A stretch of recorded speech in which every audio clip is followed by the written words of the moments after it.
The day has passed, the deed's been done, and the picks are in.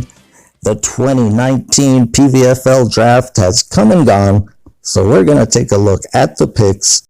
We're going to go in chronological order just to give you a sense of how the action played out, because as you know, it's not only who you pick, but when you pick them that can really tell the story of the draft.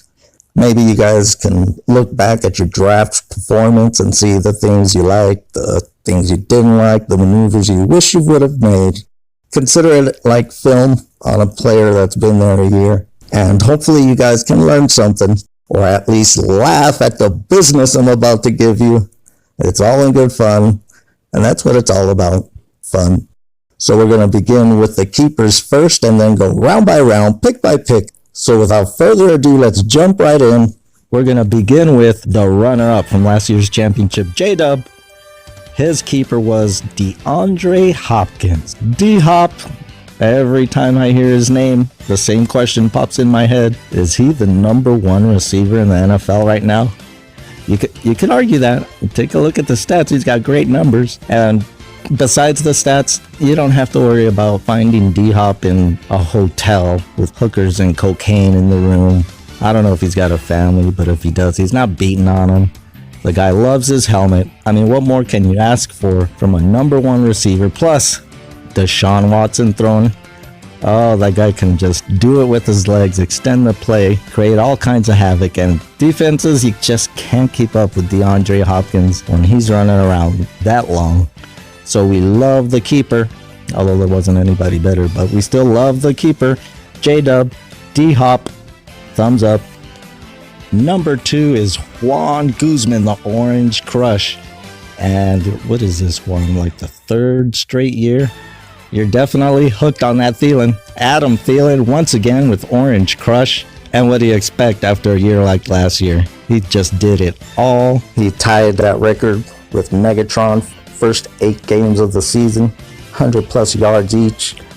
First one to do it at the beginning of the season, Calvin Johnson did it in an 8-game stretch during the middle of the season. But regardless, 8 straight 100 yards, teaming up with Kirk Cousins. They've got a full year under their belt together.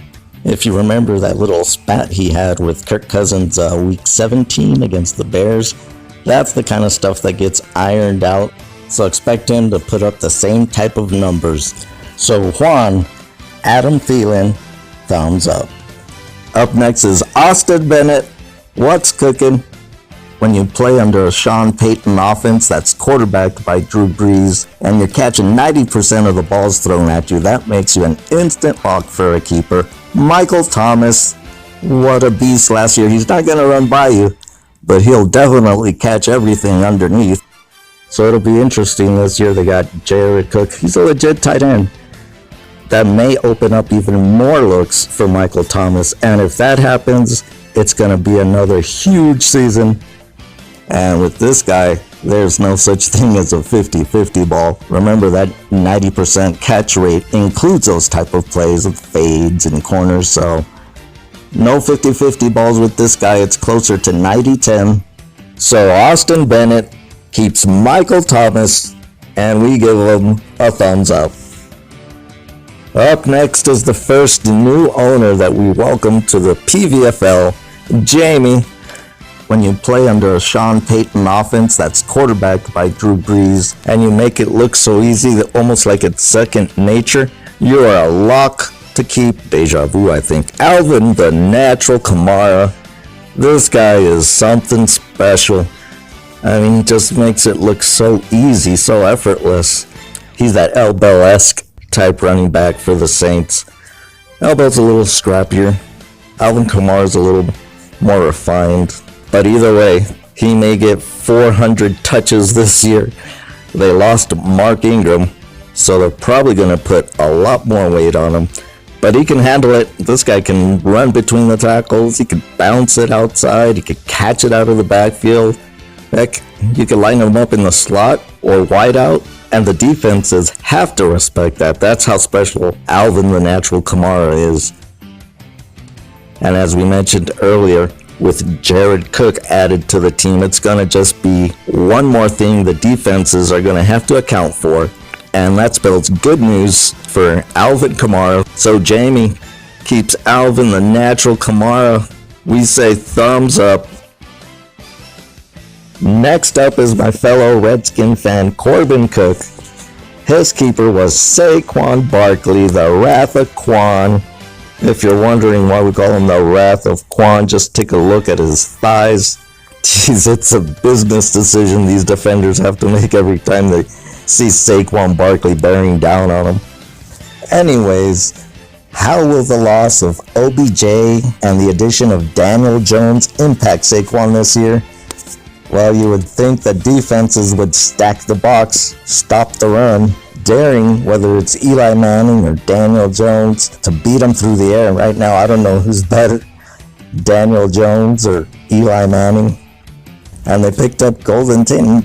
Golden Tate's a good number one, but he is no OBJ. So how are the chips going to fall? I would say to expect Saquon's workload increase, which is good news for fantasy owners. So Corbin keeps Saquon Barkley, the Wrath of Quan, and we give him a thumbs up. Next up is the second new owner to the PVFL, Jared. Welcome. His keeper was Julio the Machine Jones. Julio Jones would be my pick for best receiver in the NFL. He's got the speed to go deep and get by you. He's got the physicality to go up for them balls. He's got strong hands. He'll go over the middle. He's big enough to take those type of hits. He can really do it all. You always have to account for Julio Jones. He's the type of player that draws all the attention. You have the emerging Austin Hooper and Calvin Ridley, and don't forget about Sanu over there. There's a tons of weapons for Matt Ryan to use, the main one being Julio the Machine Jones. I'm predicting another MVP type season for Matt Ryan, which is only good news for Julio Jones. He's going to be my pick for the number one receiver in fantasy football this year. You heard it here first, folks. Jared keeps Julio the Machine Jones, and we give him the thumbs up. Next up is Ethan Taylor. His keeper was Davante Adams. I gotta be honest with you here, guys. I saw that Davante Adams was his keeper, and the first thing I thought was, man, you got a thin roster if Davante Adams is your keeper. But then I see he was the number 3 wide receiver in fantasy last year. When did that happen? That has to be the most quiet top 3 finish for a receiver I've never heard. And it looks like it might be getting better, if you could believe it. You got a rejuvenated Aaron Rodgers. And when I say rejuvenated, I mean he's got a new coach to pick on. You have Matt LaFleur bringing in that offense. They got away from Mike McCarthy and the stale play calling. There's Jimmy Graham at tight end, and if Aaron Jones can emerge as a true number 1 back, it's just going to open all kinds of options for Davante Adams. He's got that rapport with Aaron Rodgers. It's the type of rapport that only the greats have. So I take it back. Ethan keeps Davante Adams, and I go from thumbs down to thumbs up on this one. Next up is the defending Pudding Cup title holder, Jonathan Gillespie, Lambeau Calrissian. His keeper was former first-round pick from I Love TDs, Run CMC, the Great White Hype, Christian McCaffrey. He can do it all. He goes through land, sea, and air. Just keep feeding him the ball. He is a PPR darling. And now with Cam's lingering issues, he left that preseason game with some type of lower leg ankle injury. He spent the whole offseason retooling his throwing motion. It was giving him fits with his shoulder last year. Hands down right now, considering Cam's condition, Run CMC is the best player on the Carolina Panthers. He was the MVP for Lambeau Calrissian in that 2018 championship campaign. We love him around here, and John's loving him over there. So John keeps Christian McCaffrey, Run CMC, the Great White Hype, and we say thumbs up. Next up is our third new owner in the PVFL, Julio. Julio has the distinction of having Antonio Brown as his keeper. I am so over this guy. Next up is Ethan Lopez, the Little Lamb, and his keeper was Patrick Mahomes. Oh wait, Then he changed it after the deadline to Le'Veon Bell. And you gotta wonder if the commission allowed this to happen. You weaken an opponent and open up the possibility of drafting Patrick Mahomes for yourself all in one fell swoop. So things got really interesting in a hurry. Patrick Mahomes is available, but let's concentrate on L. Bell. He's been out of football for a year. He's going to the Jets, and sure, they got Sam Darnold and they're up and coming, but you have to be nervous about all that time away from football for L. Bell. I mean, Patty Mahomes, 50 touchdowns. Sure, he could take a step back, but he probably still finishes the number one QB. But I digress. It's Ethan Lopez's team, the Little Lamb. We went from thumbs up to thumbs down for holding on to L. Bell, Le'Veon Bell. Next up is Pedro the Chief, and his keeper is Todd Gurley.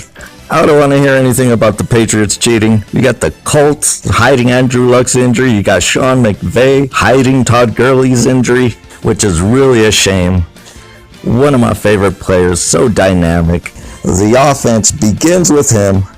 Hopefully this offseason he's been able to get right. I'm not sure how bad arthritic knees are, but the new trend in the NFL is to not work your guys too hard in the offseason. Try and give them light duty during the season to try and keep them healthy for the playoffs, which may impact Todd Gurley's fantasy footprint this year, especially at playoff time deep in the season when they want to get Gurley a little extra health, a little extra rest, a week off here and there, aside from the bye week. I hope you got his handcuff. If not, go get him right now. He went to Detroit. Call him, overpay him, bring him back. Heck, you're overpaying everybody. The Super Bowl window, in my estimation, ends this year. So hopefully they don't hold him back too much. As long as he's healthy, play him, please.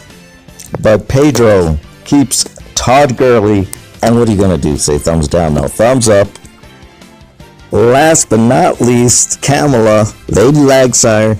We had to move her to the back of the line here for the draft because her response took 3 days to get here from Cabo. She's keeping Ezekiel Elliott, Zeke the Freak, and this guy is a piece of work. I mean, there's no doubting his on-the-field talents. Every year he's played the whole season. He's led the league in rushing. The one season he didn't play all the games, he still led in the average yards per game. The guy is a stud, no doubt. But after all that Jerry Jones has done for this guy, taking a chance on drafting him despite the red flags, stood by him with the whole domestic violence thing, tried to get the commissioner of the NFL out because he felt so strongly about Ezekiel Elliott's innocence. He's covered your back when you're throwing punches at a bar, you're lifting girls' shirts up, and he's putting out that fire. You're picking fights with 90-pound security people here at EDC, and you repay Jerry Jones with this? It's Jerry Jones. He pays his people. It's the Dallas Cowboys, for crying out loud. Do you know how much money you're going to make aside from what your earnings are here in the NFL just because you are a Dallas Cowboy? Oh boy, what is this world coming to? Kamala keeps Ezekiel Elliott. I hold my nose and say thumbs up. That does it for the keepers. To surmise, we had J-Dub keep DeAndre Hopkins. D-Hop. Juan is still hooked on that Thielen. Adam Thielen again with Orange Crush. Austin Bennett keeps Michael Thomas. Jamie, he keeps Alvin the Natural Kamara. Corbin, he keeps the wrath of Saquon Barkley. Jared keeps Julio the Machine Jones. Ethan Taylor keeps Davante Adams. John, he keeps former first round pick from I Love TDs, Run CMC, the Great White Hype, Christian McCaffrey. Julio keeps you know who. Ethan Lopez keeps Le'Veon Bell. Pedro keeps Todd Gurley. And Kamala keeps Zeke the Freak Elliott. Alright guys, We're going to cover rounds 1 through 4 coming up here in the next couple days. Stay tuned. I hope this was fun. It was fun for me. And hopefully we'll have a lot more coming to you. To everybody out there in the PVFL universe, we say good night from league offices.